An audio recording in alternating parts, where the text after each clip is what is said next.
Now I've got a video for you here that makes fixing your slice the easiest thing in the world. Now first I'm going to set up with a great visual feedback here that's going to allow you to visualize coming from the inside, getting that inside out path, getting the club in the slot, all those things. But let me be honest with you. You've probably been trying to swing from the inside for a long time, and if that was going to work, it'd already be working. The second piece, I'm going to give you a trick on how to square up the face with the hands, how to release that club so that you can't help but hit a draw every single time. Let's go and get started. Now first let's get this path inside out. Now this is a great visual feedback for this, and I'm hitting a hybrid here today. You can do this with a driver, it works perfectly fine. I just have other people on the other side of the range. They're about 290, 300 from here. I don't want to accidentally hit one of those guys. So I have a hybrid out here. I want to set this club head cover, I have my driver head cover in line with the ball, so it's just behind the golf ball and just a little bit outside of that. Same thing with this hybrid head cover here in front. It's going to make a little gap to where now if I put an alignment stick here, it's giving me a visual of kind of a zone that I want to swing in. So I'm almost imagining a channel here that I'm swinging inside out to miss both those head covers and try to swing down this alignment stick.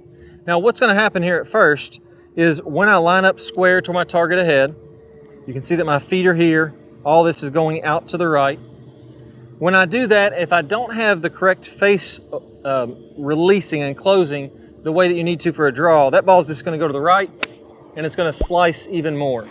So you see that was almost a top shot, inside out. Some of them may be off the heel, but every single one of those is going to slice. If you're currently slicing the golf ball, swinging to the right is the first step, but it's not going to solve the problem. Let's talk about, now that we have this great visual representation here with these head covers, what do we do to actually make this work? It has to do with how you release your hands. And what I want you to do is grab a golf ball, and I'm going to walk you through exactly how to feel this. Grab a golf ball with your left hand like this. As I'm coming down, I want to feel like I'm showing this golf ball to myself. So the logo of my glove is now down toward the ground. And I'm going to take my fingertips from the inside here, that would be a nice inside path, and I'm going to let that release, but I'm never letting the ball fall out. If I'm a flipper, I would get down here and I would flip and the ball would fall out of my hand. I want to make sure that the ball stays facing me the entire way. Now I can do the same thing with my right hand. I put it on top of my hand. This one's a little tougher to balance. I get my right hand inside, I keep my right hand down, and I release my right hand, but I never flip my hands and get that ball to fall down. Now let's grab a golf club and get that exact same feeling. This is an exaggeration drill. It's really going to draw, it's really going to hook, but that's completely fine. So again, I'm visualizing swinging through these head covers, but now let's take my fingers from the inside here and release those, and you'll see what happens is, look how closed that club face is. That club face is 30 degrees closed. That club face is pointing to where if I hit a golf ball doing this, it would shoot right into this head cover. That's the feeling that you want to have. I want to feel like that club face is incredibly closed, and then you can swing as far to the right as you want to, and that ball is going left. That ball is going to draw every single time. So let's go ahead and hit one here. I'm going to get it between these head covers. I'm going to feel like I'm showing the golf ball to myself with that left hand, or having it on the back of my right hand. That's really, really going to help it draw. Again, I got guys on the other side of the range. I'm just going to swing one nice and easy. I don't want to hurt somebody, but I'm really going to release it.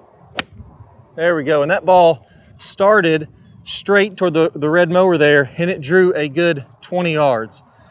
Do this drill, you'll never slice again. All right, so now you're comfortable with this drill, let's take it to the next level. The last piece you want to have on here is getting rid of that flip and getting this club face turned down the way that we talked about here to make that happen for forward shaft lean. So I want to ingrain, the big key here, the big kicker is the proper way to use these wrists. The pros use the wrist in a very specific manner. And I'm going to show you exactly how you're supposed to do that in a preview in this next video. If you want to see that full video, you want to learn exactly what the pros are doing to compress the heck out of it, to really get that to feel great. It's going to build on that show the ball feeling that we just did. It's the tennis racket drill. I'm going to play a preview of it here in a second. All you need to do, go ahead and click the card that pops up somewhere here on your screen. If you don't see that card, don't worry. Just go down to the description below, click the link there, and you'll get instant access. Best of luck. I can't wait to show you this secret. It's going to be really exciting. Let's go and get started. Good player problems. We're going to talk about shallowing that club shaft out as we're starting down, as we're doing this rotating of the face that we worked on in the last video. As we start this downswing, what you'll see with basically all of the top players is instead of coming kind of over the top and letting the hands come out away from their body, letting the club come out away from their body, again coming down steep into the ball and then having to open up, kind of fillet open the face and add loft to it, the flattening of the shaft should happen as soon as we start down. So as we start this downswing, what we want to have happening here, you can imagine that if I draw a line from the hosel of my club up through my right elbow, that's my swing plane line, my elbow plane. As I go to the top of the swing, I'm going to be slightly above that, and then as I start down, I want my hands to start to shallow out. I want the club to shallow out inside of this elbow plane, and at the same time, I'm going to be